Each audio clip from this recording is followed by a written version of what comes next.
Alright, it's time for the review on A Simple Plan, one of my favorite suspense thrillers of all time. Came out in 1998. It's the 15-year anniversary of it, and the 20-year anniversary of the book. It's all about the screenwriter in this. They got the guy who did the book to do the adaptation for the screenplay. He's so in tune with the characters. It's about these three guys, and everyone has thought about this situation of what you would do if you found a duffel bag full of money. They end up finding $4 million in a crashed plane in a winter setting, Minnesota, out in the wilderness. They think it's a drug, money. So the lead character, Bill Paxton, is a moralistic character. Then he has Billy Bob Thornton, who got an Academy Award nomination for this for Best Supporting Actor. It gives a great performance of a less than half retarded brother who's basically dim-witted throughout the whole thing, and then his hick friend, and they all have their own agendas with what they want to do with it, and Bill Paxton is the clear-headed one, and him and his wife start off moralistic until you're actually put into that situation. And this pretty much sums up humanity. It seems so simplistic, but the complexity that comes from it is what makes this movie great. All the conflicting characters, he was so in tune, and Sam Raimi directed it, but it has nothing to do with him, whether you like or hate his movies. I was surprised that I found out that he directed it. I never knew it until now. I saw it for about the 4th or 5th time tonight. But you can never work with anyone. You can't see all that unforeseen conflict of what you would do if you found a duffel bag full of money. And so then after a while, obviously the hick friend, played by Brent Briscoe, he wants money for his fucking pickup or his boat's lease is coming up. He's missing out on truck payments, and he wants to just basically money to bullshit around at the bar, and Bill Paxton and his wife are trying to mastermind and play it all safe. And they're not supposed to tell anyone.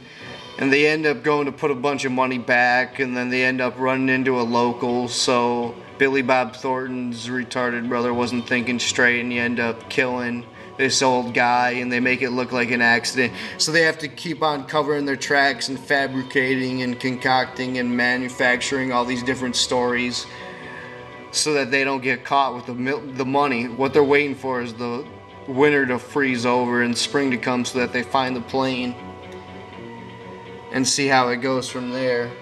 But obviously they couldn't even last into January. People were dying left and right. It ends up being a bloodbath, and now it's going to be pretty much spoilers for anyone who's seen the rest of this movie. And they end up finding the money isn't drug money, instead it's ransom money, and it's two brothers who did a kidnapping, and they got the money, and one of the brothers were flying the plane and crashed it, obviously, and died. And the other brother came back to town posing as an FBI agent, played by Gary Cole. And they all end up going out there, and Bill Paxton just basically ends up losing everything, and it's even worse. Instead of getting caught, he loses his brother, who they really dive into the emotion of the history of these characters. It feels so realistic. You know a Billy Bob Thornton character from it, and Bill Paxton plays probably his best role ever, in my opinion. I know I hate on him a lot, but he's really amazing in this movie. And to cover up his tracks one more time, Billy Bob Thornton suggests that he kills him at the end of it, because it ends up being another bloodbath, because they end up all going back to the plane. Obviously, Gary Cole's character takes him all the way out there. And then he ends up shooting the local sheriff, and then Bill Paxton ends up killing Gary Cole, the brother.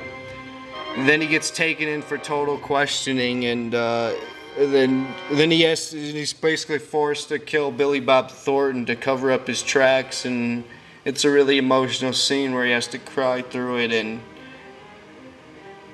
then he ends up getting taken back to headquarters and questioned for the whole thing, and they believe him, and then he learns that the money has all the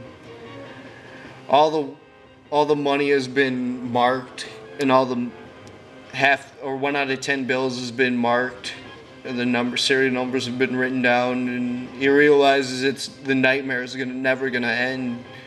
So he ends up going home and burning the money, and you get to see the devious, manipulative side of his wife. You know, everyone is moralistic, but you never know.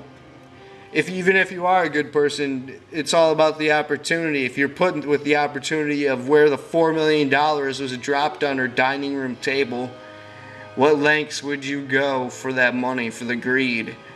And it's so realistic in that way, in the way that it plays out. That's why I just gotta give kudos to Scott B. Smith, the writer of this. His other book was known as The Ruins, which was made into the 2008 film, which is surprising. The two films that he's known for is A Simple Plan, The Ruins. I would have never put those two together.